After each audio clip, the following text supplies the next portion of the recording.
नमस्कार, आप देख रहे हैं news in India. News in India में आपका स्वागत है।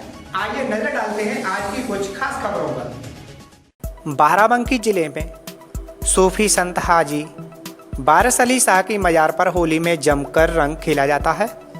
रंग खेलने के लिए देश के अलग अलग प्रांतों से श्रद्धालु सूफी संत की मजार पर होने वाले इस आयोजन में हिस्सा लेते हैं। सूफी संत हाजी बारिश अली शाह की पवित्र सरजमी देवा शरीफ में होली के रंग निराले हैं। यहाँ पर होली के दिन हर धर्म से जुड़े लोग एक दूसरे को रंग लगाकर गले मिलते हैं। आयोजन की शुरुआत करीब 50 वर्ष पहले बारसी होली समिति ने की थी। इसके बाद हर साल सुबह 8 बजे कौमी एकता द्वार पर फूलों की होली के साथ देवा होली की शुरुआत होती है। गाजे बाजे के साथ होली का जुलूस कोतवाली परिसर पहुंचता है, जहां पुलिसकर्मियों के साथ रंग खेलने की परंपरा है। इसके बाद जुलूस मोहल्ला कचेहरान से होता हुआ सूफी संत की मजार प्रवेश में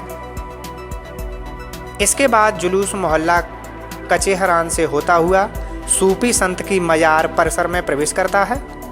यहाँ पर मजार ट्रस्ट के लोग जुलूस का स्वागत करते हैं, इस्तकबाल करते हैं। इसके बाद यहाँ शुरू होती है सूफी संत की नगरी की अद्भुत होली, जो पूरे अवध की शान कही जाती है। बरसों से देवा की होली पूरे अवध में अपनी अमिट छाप छोड़ती रही है। कौमी एकता और आपसी सद्भावना प्यार का ऐसा नज़ारा देश भर में कहीं और नहीं दिखाई देता। मेरा नाम परमजीत सिंह है जी। अच्छा, कहाँ से आप आते हैं यहाँ? मैं नई दिल्ली से आता हूँ जी। आप हर साल हमको यहाँ दिखते हैं और होली मनाने के लिए स्पेशली आते हैं। कब से आप आ रहे हैं? मैं पिछले 30 साल से आ रहा हूँ जी होली मनाने। 30 साल से? पिछले 30 साल से। तो कैसे लगता है यहाँ की होली और बाहर की होली? यहाँ की होली, बाहर की होली तो मैं खेलता ही नहीं था। 2 दिन का कर्फ्यू लगा के घर के अंदर ही बंद हो जाता था मैं। पर 30 साल पहले जो मैं यहाँ आया, होली मैंने जो यहाँ की देखी और जो 7 कलर का रंग यहाँ देखा, वो 7 जन्मों का रंग मेरे अंदर रंग गया। अब वो रंग अब उतरने वाला नहीं है, बारसी रंग अब वो रंग गया। अब मैं हर साल यहाँ होली खेलने आता हूँ। बसंत से पीले रंग का बड़ा अच्छा वास्ता रहता है। जी। तो किस तरह से आप देखते हैं, क्या देखते हैं? बसंत रंग तो अच्छा है, पर बसंत रंग हमारे सरकार का भी है। पीला रंग है हमारे सरकार वाली बात का। जी।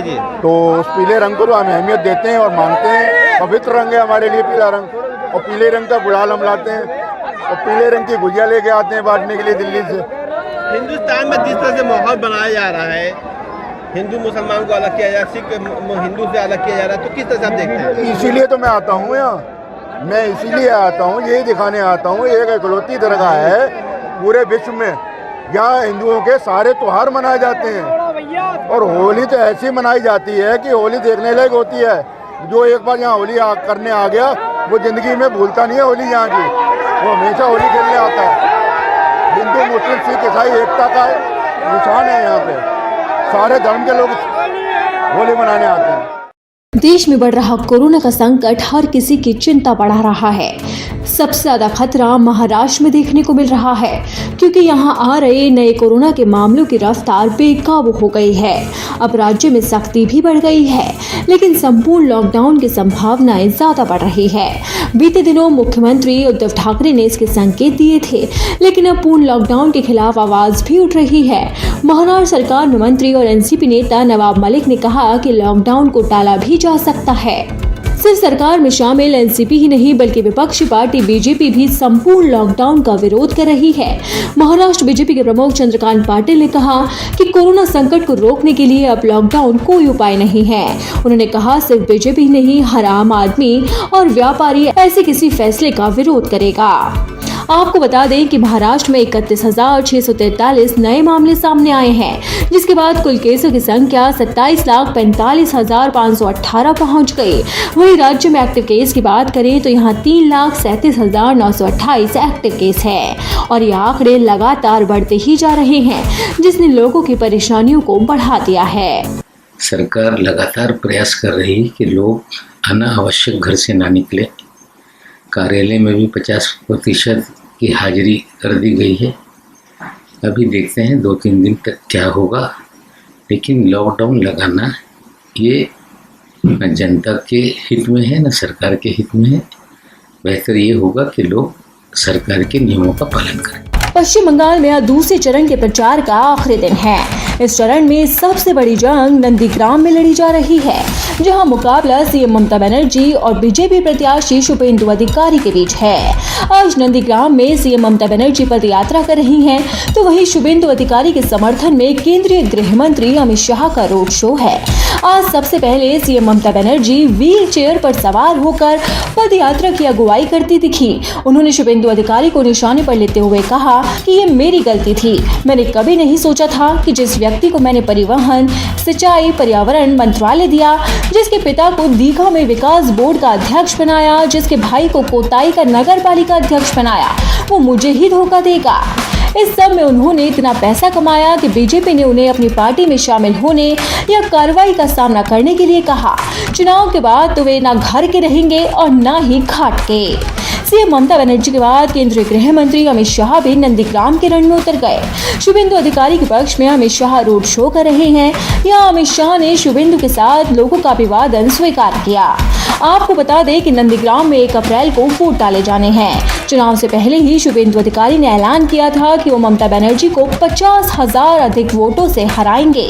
बीते दिनों अमित शाह ने भी कहा था कि बंगाल की जनता परिवर्तन चाहती है, उसकी नींव नंदीग्राम से ही रखी जाएगी।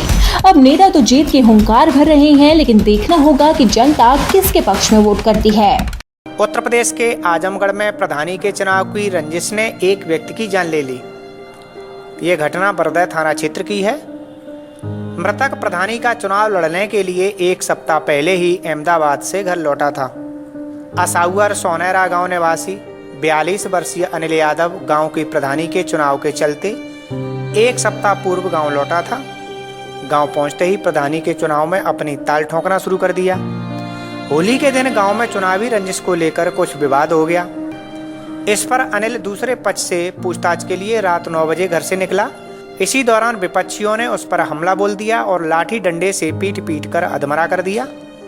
जब तक परिजन और उसके समर्थकों को इस बात की जानकारी होती, तब तक हमलावर उसे अधमरा करके मौके से फरार हो गए। अनिल को इलाज के लिए पीएससी मार्टिनगंज ले जाया गया, जहां डॉक्टरों ने उसे मृत घोषित कर दिया। कल थाना वर्धा के सोनहरा गांव में शाम करीब 7:30 बजे 2 सगे पटीदारों के बीच में आपस में शराब पीकर मारपीट हो गई। उस मारपीट के दौरान कुछ लोग घायल हुए और अनिल यादव नामक व्यक्ति को जौनपुर रेफ़र किया गया, जहां उसकी मृत्यु हो गई है।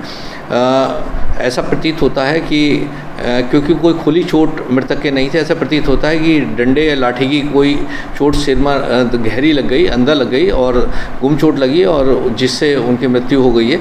इस संबंध में 9 लोग नामजद किए गए हैं और जिसमें से जो मुख्य अभियुक्त है वो गिरफ्तार कर लिया गया। बाकी सभी अभियुक्तों के गिरफ्तारी के प्रयास किए जा रहे हैं, दबिश भेजी गई है और बहुत जल्दी उनकी गिरफ्तारी सुनिश्चित की जाएगी। मौके पर शांति है, कानून व्यवस्था की कोई समस्या नहीं। भारत में कोविड-19 का आंकड़ा लगातार बढ़ता जा रहा है। बीते एक दिन में 56,000 से अधिक नए मामले सामने आए और इस दौरान 271 लोगों की मौत हो गई। आपको बता दें, लगातार 6 दिन से 50,000 से ज्यादा लोग कोविड-19 पॉजिटिव पाए जा रहे हैं। इनमें 3 दिन शुक्रवार, शनिवार और रविवार को प्रतिदिन आने वाला नया आंकड़ा 60,000 के पार रहा। महाराष्ट्र, कर्नाटक, पंजाब समेत 8 राज्यों में कोरोना के मामलों में बेतहाशा वृद्धि देखी जा रही है। आपको बता दें कि इस कारण भारत में कोविड-19 का कुल आंकड़ा अब 1,20,95,855 हो चुका है। अब तक 1,13,93,021 लोग कोविड-19 से ठीक हुए हैं। वहीं एक्टिव केसेस की संख्या एक बार फिर से बढ़कर 5,40,720 हो चुकी है। भारत में अब तक 1,62,114 लोगों ने कोविड-19 से अपनी जान गंवाई है। वहीं दूसरी तरफ कोविड-19 टीकाकरण भी जोर शोर से चल रहा है। भारत में अब तक 6,11,13,354 लोगों को कोविड-19 वैक्सीनेशन दी जा चुकी है। महाराष्ट्र भारत का सबसे अधिक प्रभावित राज्य है, जहां पे बीते 24 घंटे में 31,000 से अधिक नए मामले सामने आए। महाराष्ट्र के अलावा कर्नाटक, पंजाब, मध्य प्रदेश, गुजरात, केरल, तमिलनाडु और छत्तीसगढ़ में भी नए मामले लगातार सामने आ रहे हैं। आपको बता दें कि बीते 24 घंटे में राजधानी दिल्ली में भी 2,000 के करीब नए मामले सामने आए। इस बीच शासन प्रशासन सभी लोगों से मास्क पहनने, सोशल डिस्टेंसिंग का पालन करने की अपील कर रहा है। महाराष्ट्र के नांदेड़ में कोरोना वायरस महामारी की वजह से जुलूस निकालने की मनाही थी, लेकिन इसके बावजूद कई लोग जुलूस निकालने के लिए तैयार थे। ऐसे में पुलिस के मना करने पर तलवारों से लैस भीड़ ने पुलिस कर्मियों पर हमला कर दिया। इस हमले में 4 पुलिसकर्मी जख्मी हो गए हैं। घटना से संबंधित एक वीडियो वायरल हुआ है, जिसमें दिख रहा है कि तलवारें लिए भीड़ गुरुद्वारे से बाहर निकली और पुलिस के बैरिकेड तोड़कर पुलिसकर्मियों पर हमला किया। इस हिंसा में कई वाहन भी क्षतिग्रस्त हो गए हैं। खबर के अनुसार महामारी के चलते होला मोहल्ला जुलूस निकालने की इजाजत नहीं दी गई थी। गुरुद्वारा कमेटी को सूचित कर दिया गया था और पुलिस को आश्वस्त किया गया था कि कोविड-19 नियमों का पालन किया जाएगा। लेकिन बताया गया कि जब निशान साहिब को 4 बजे द्वार पर लाया गया तो कई लोगों ने बहस शुरू कर दी और 300 से अधिक युवा दरवाजे के बाहर आ गए, बैरिकेड तोड़े और पुलिस कर्मियों पर हमला शुरू कर दिया। बताया जा रहा है कि जख्मी 4 पुलिस कांस्टेबल में से एक की हालत गंभीर है। 6 वाहन भी पुलिस के क्षतिग्रस्त हुए हैं। डीआईजी ने कहा है कि कम से कम 200 व्यक्तियों के खिलाफ भारतीय दंड संहिता के तहत 307, 324, 188 और 269 के तहत मामला दर्ज किया गया है। उन्होंने कहा कि हिंसा में शामिल लोगों को गिरफ्तार किया जाएगा। फतेहपुर के छिबला में गंगा नहाने कोतला घाट पहुंचे 3 दोस्त गहराई में जाकर डूब गए। स्थानीय लोगों ने शोर सुनकर 2 युवकों को बचा लिया, जबकि तीसरा युवक गहराई में डूब गया। लोगों ने उसे खोजने का प्रयास किया, लेकिन वह नहीं मिला। जाल डालकर खोजबीन शुरू कराई गई है। इस घटना के बाद से परिजनों में कोहराम मच गया। देर शाम लापता युवक का शव गोताखोरों ने पानी से ढूंढ निकाला। आपको बता दें कि अतुल अपने दोस्त रवि और अरविंद के साथ गंगा नहाने के लिए कोतला गांव गया था। नहाते समय अचानक तीनों गहरे पानी में डूबने लगे। तीनों ने शोर मचाया तो घाट किनारे मौजूद लोग नदी में कूद पड़े और डूब रहे रवि और अरविंद को बचा लिया, जबकि अतुल पानी में डूब गया।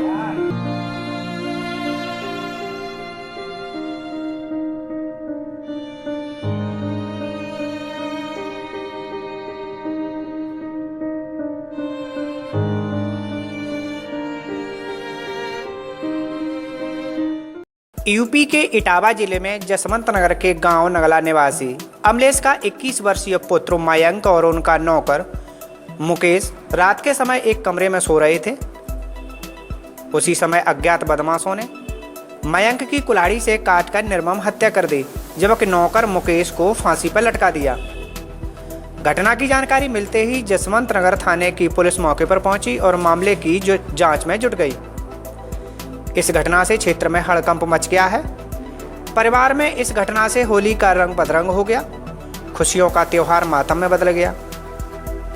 मृतक मयंक के पिता अमलेश कुमार यादव का कहना है कि न तो उनकी किसी से कोई रंजिश है और न ही अभी तक कोई ऐसी बात सामने आई है जिससे कि किसी के खिलाफ कुछ कहा जा सके। देखिए, जो प्रथम दृष्टया लग रहा है, घर में जितने गेट्स लगे हैं कोई एंट्री एग्जिट पॉइंट खुला नहीं था और जिसमें ये इनकी डेथ हुई है दोनों की, एक के पे कुल्हाड़ी की वार है, दूसरा जो नौकर है उसका वही दुपट्टा वो भी रखा हुआ था, उसमें गले में फंदा लगाया हुआ है। उस चीज़ को पोस्टमार्टम के बाद और पिक्चर क्लियर होगी। फ़िलहाल अभी तक के लिए जो सीन निकल के आई हुई है उसमें ये दिख रहा है कि प्रवेश मार्ग नहीं, निकास मार्ग नहीं, और परिवार के मात्र उसके मदर फादर और एक चाचा और उनकी पत्नी, 4 लोग घर में थे और नौकर और ये थे। तो इसमें पोस्टमार्टम बाद और पिक्चर क्लियर होगी, जैसा निकल के आएगा उस पर हम कार्रवाई करेंगे। बड़ी विषम स्थिति दिख रही सर, कमरा अंदर से बंद था और 2 लोग मर जाते, एक फांसी पर और एक धारदार हथियार से। प्रथम दृष्टया क्या लग रहा है आपको? देखिए, जो चीज़ सामने दिख रही है उससे लग रहा है कुल्हाड़ी से वार किया गया, लेकिन चूंकि इसके फंदे लगा है, जवान बाहर है, तो वो स्थिति कि नौकर के द्वारा ये किया गया है, खुद फंदा लगाया गया है या कोई और परिस्थितियाँ बन रही हैं, उसको हम लोग आफ्टर पीएम जो है इस पर विचार करेंगे। बाकी इनकी कोई रंजिश नहीं बताई गई है, फिर भी मैंने इनको कहा है कि आप और सोच लीजिए, अगर कोई बात हो तो उसको बताएंगे ताकि उस अनुरूप हम आगे जांच बढ़ा सकें। देश में कोरोना का कहर बढ़ता जा रहा है। हर रोज हो रहे इजाफे के साथ साथ अब साप्ताहिक उछाल भी देखने को मिला है। वहीं आज केंद्रीय स्वास्थ्य मंत्री डॉक्टर हर्षवर्धन ने अपनी पत्नी नूतन गोयल के साथ दिल्ली के हार्ट एंड लंग इंस्टीट्यूट में भारत बायोटेक की कोवैक्सीन की दूसरी डोज ली है। वैक्सीन के लिए केंद्रीय स्वास्थ्य मंत्री ने कीमत भी अदा की। पहली डोज के लिए भी उन्होंने 250 रुपए का भुगतान किया था और अब दूसरी डोज के लिए भी डॉक्टर हर्षवर्धन ने 250 रुपए देकर वैक्सीन लगवाई। वहीं केंद्रीय मंत्री डॉक्टर हर्षवर्धन ने कहा कि कोरोना संक्रमण को गंभीरता से लें और वैक्सीन को जन जन का आंदोलन बनाएं। ट्रैक और ट्रीट की स्ट्रैटेजी थी। अधिक से अधिक लोगों का टेस्ट होना चाहिए, पॉजिटिव लोगों को आइसोलेट करना, अस्पताल में ट्रीटमेंट के लिए भेजना और उनके कॉन्टैक्ट्स की गहराई और गंभीरता से ट्रेसिंग करके और आवश्यकता के अनुसार उनको क्वारंटाइन करना, यही शायद हमारे लिए सबसे इम्पोर्टेंट स्ट्रैटेजी है। देश में 2434 लेबॉर्ट्रीज अब तक क्रिएट कर दी गई हैं एक साल में, उस देश में जहां हमने अपनी यात्रा एक लेबॉर्ट्री से शुरू की थी और एक एक दिन में 1 मिलियन 2 मिलियन तक भी जो है अब तो टेस्ट जो है देश के अंदर हो रहे हैं। लगभग 25 करोड़ देश में क्यूमुलेटिव टेस्ट हो चुके हैं। सब प्रकार की सुविधाएं सारे देश में विकसित की गई हैं, चाहे वो टेस्टिंग की हो, चाहे वो कोविड डेडिकेटेड फैसिलिटीज़ में एडमिशन की हो, चाहे वो ventilators, oxygen, PPE mask, PPE kits और N95 मास्क, दवाइयाँ और वैक्सीन, सब कुछ पर्याप्त मात्रा में भारत सरकार ने प्रधानमंत्री नरेंद्र मोदी जी के नेतृत्व और मार्गदर्शन में सारे देश के लिए उपलब्ध कराया है।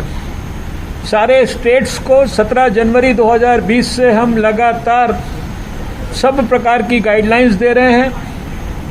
सब प्रकार से उनके साथ हाईएस्ट लेवल जब मैं कहता हूं तो प्रधानमंत्री जी और चीफ मिनिस्टर के बीच का संवाद और इसी प्रकार से कैबिनेट सेक्रेटरी और देश के चीफ सेक्रेटरीज के लेवल का संवाद, स्वास्थ्य मंत्री और देश के सभी स्वास्थ्य मंत्रियों के बीच का संवाद, हेल्थ सेक्रेटरी और देश के सभी हेल्थ सेक्रेटरीज के साथ का संवाद, ये लगातार हम लोग एक साल से कर रहे हैं और सब प्रकार की गाइडलाइंस देने के साथ साथ आज सारे देश को पर्याप्त मात्रा में वैक्सीन भारत सरकार पर्याप्त गाइडलाइंस के साथ और लगभग 7 लाख से ज़्यादा लोगों को हम लोगों ने भारत सरकार के स्वास्थ्य मंत्रालय ने पिछले समय में देश भर में ट्रेन किया है वैक्सीनेशन के काम को स्मूथली करने के लिए।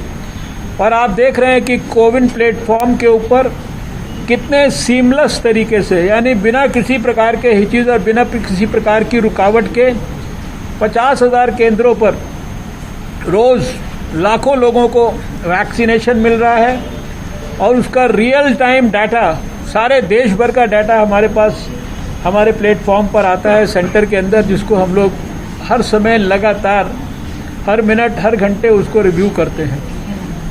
अगर लोग ठीक प्रकार से इसी तरह से जो कुछ एक साल में कोविड के खिलाफ हमने लड़ाई लड़ने के लिए स्ट्रैटेजी सीखी है उसको गहराई और गंभीरता से इम्प्लीमेंट करते रहेंगे तो मुझे कोई भविष्य में बहुत बड़ी चुनौती नज़र नहीं आती। पिछले एक हफ्ते में डेली 50,000 केसेस आ रहे हैं, एक हफ्ते का आंकड़ा ये क्या वजह है कि इतना बूम आ गया, अचानक से केसेस बढ़ने लगे डेली 50,000? मैंने बार बार ये बात कही है, देखिए कि कोविड वायरस के खिलाफ अभी देश में लोगों को बहुत स्थानों पर ऐसा लगता है कि अब वैक्सीन आ गई है, अब तो सब ठीक हो ही गया है।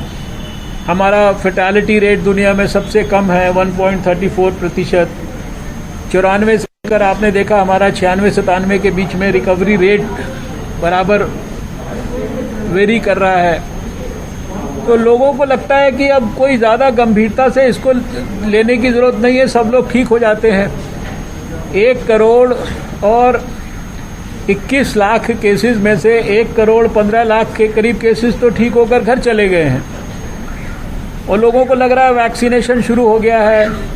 अभी 60 साल से ऊपर के भी इतनी जल्दी 2 करोड़ और 80-85 लाख लोगों को वैक्सीनेशन हो गया है।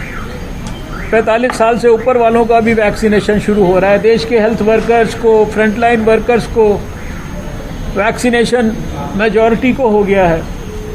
तो लोग जो लाइटली ले रहे हैं और फिर आप देख रहे हैं कि सुपर स्प्रेडर इवेंट्स जो हो रहे हैं देश के अंदर, जगह जगह फंक्शंस के अंदर, रेस्टोरेंट्स के अंदर, शादियों के अंदर लोग, हमारा कहना है कि हर एक्टिविटी को करने के लिए होम मिनिस्ट्री ने डिटेल्ड गाइडलाइंस दी है। स्टैंडर्ड ऑपरेटिंग प्रोसीजर्स SOPs जो है इशू किए गए हैं, उनको पालन भी करें लोग और उनको पालन कराने में जो स्टेट गवर्नमेंट्स हैं वो भी गंभीरता से, सख्ती से उनका पालन कराएं। कोविड एप्रोप्रिएट बिहेवियर लोग अपनाएं, उसके लिए जितनी सख्ती की जा सकती है मैं समझता हूँ वो कम है, क्योंकि कोविड के खिलाफ जंग जीतने के लिए बहुत बड़ी रॉकेट साइंस नहीं है। ये सबसे बड़ा हथियार है जिसको मैंने भी पहना हुआ है, आप में से भी अधिकांश लोगों ने पहना हुआ है। इसी को अगर ठीक प्रकार से सारे देश के लोग इस्तेमाल करेंगे तो यही हथियार जो है हमारे कामयाबी को प्राप्त कराने के लिए पर्याप्त मात्रा में हमारा सहयोग कर सकता है। सर, आपने आज सर जिसको डोज लग रहा है वो भी पॉजिटिव हो जाता है, क्या वजह आप मानते हैं?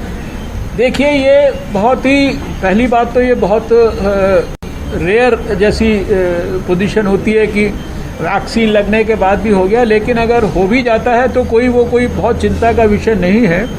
ये समझने की कोशिश करिए कि जो वैक्सीन है इसका जो है, जहां एक तरफ ये हमें प्रोटेक्शन और हमारी सुरक्षा को स्ट्रेंथन करती है, दूसरी तरफ वैक्सीन लगने के बाद अगर आपको कोविड मान लीजिए होने की संभावना भी होती है तो शायद कोविड के कारण उसके गंभीरता की ओर बढ़ने की संभावना, हॉस्पिटलाइजेशन होने की संभावना, ICU में जाने की संभावना, वेंटिलेटर पर जाने की संभावना, प्राणों को बड़े पैमाने पर खतरा होने की संभावना, ये सारी संभावनाएं जो है वो बहुत नगण्य हो जाती हैं।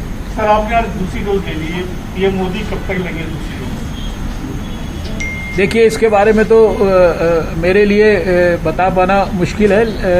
ये तो जब लेंगे तो सारे देश को और दुनिया को पता लगेगा। इसमें कोई ये ऐसा विषय नहीं है कि जिसके ऊपर मैं यहाँ पर जो है कोई आपको डेट का डिक्लेरेशन करूँ।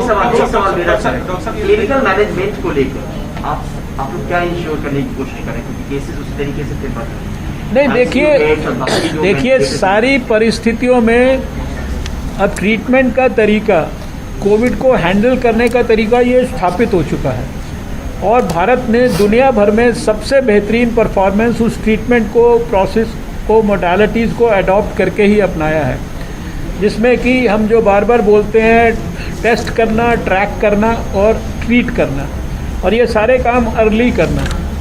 तो टेस्टिंग बड़ी मात्रा में करना ये सबसे ज़्यादा ज़रूरी है।